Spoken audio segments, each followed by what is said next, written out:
Howdy, I'm Nate Large, and today in my small workshop here, I'm going to make a rolling seated mechanics creeper with drawers. I got the idea for this mechanics creeper when I was doing some warehouse work and I was constantly bent over and moving across the floor, so I thought that this would make life easier if I ever did that job again. This project is rather light on materials. I use 3/4 inch, 1/2 inch, and 1/4 inch plywood. The first thing I'm going to make in this project is the cabinet or seat that you roll on. And I'm going to join the sides and back together using my box joint jig because I just made it and I wanted to put it to use. Also new to my workshop is a pocket hole jig, and I'm going to use the pocket holes to screw the sides to the top and to the base. As glue ups go, doing this box joint is pretty easy. Just need to make sure to use a proper applicator, such as your finger, to move that glue around, and to work in a timely manner. If you're using quick set glue like me, my glue sets in about 5 minutes, so I just have to turn it around as fast as I can and get it all put together. I certainly didn't have to, but I chose to screw the sides to the top first, just to make sure they're square as it's drying. And then once it was dried, I marked out where it should be on the base, removed it from the top, and then screwed it to the base. And I had to do that because the pocket holes on the inside wouldn't allow me to get the drill in there. But this didn't seem to be a bother.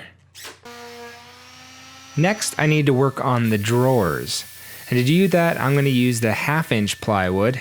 And right here, I'm cutting them to length, the sides and the fronts, because they share the length. And then I will rip them to their height.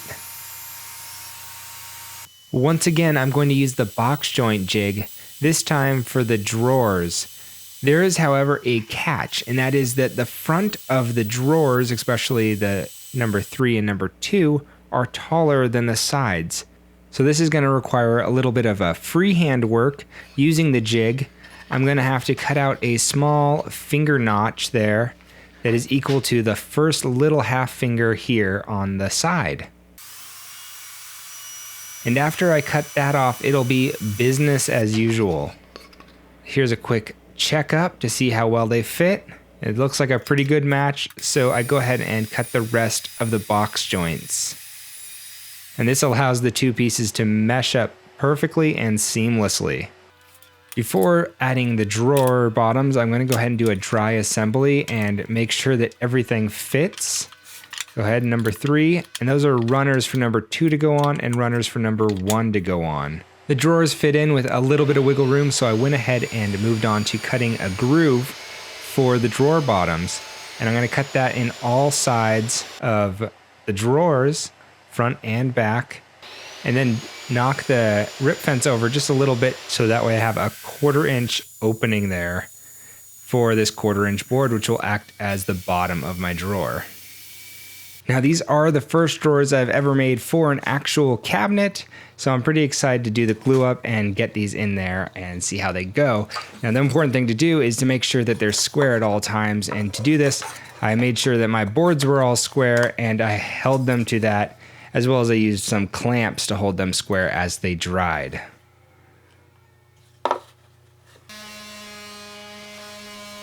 I used some doubled up blue painter's tape as a spacer when inserting my runners, so that way the drawers wouldn't be too tight after the runners were placed in. And they just got held there with clamps as the glue dried, and when the glue dried, I used some brad nails to hold them in more securely.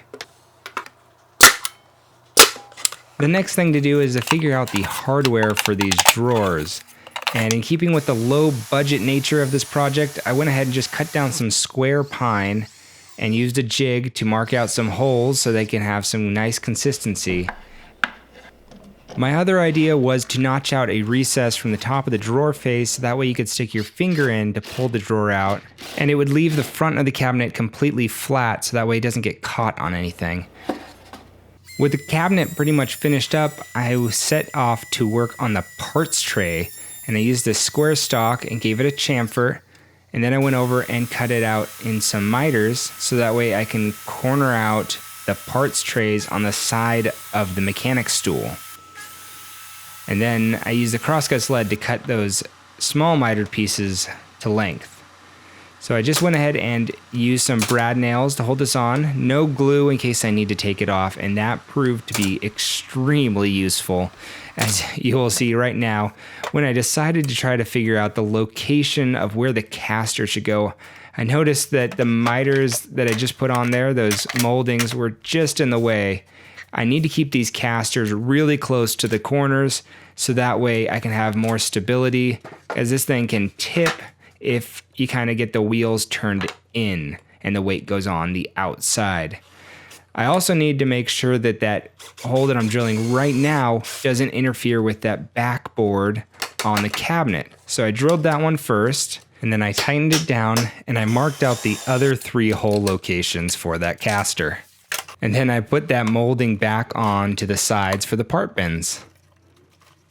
And then to finish it off, I decided to give the face of the drawers a coat of green paint, and everything got a coat of lacquer to help give it a little bit more protection from water and other chemicals. And here we have it, the Rolling Mechanic Stool.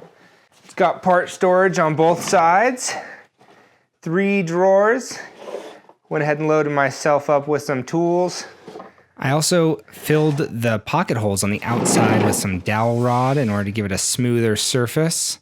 I put a coat of lacquer on this to be able to seal it, so that way if it gets some grease, it'll be able to wipe off a little easier. Go ahead and let me know in the comments what you think I did good, bad, or improvements I can make on this. I have the plans available on my website for this stool, and if you'd like, go ahead and subscribe and hit that like button. I'll see you on the next video. Part of being a student of woodworking is learning from your mistakes and sharing them. So be safe out there.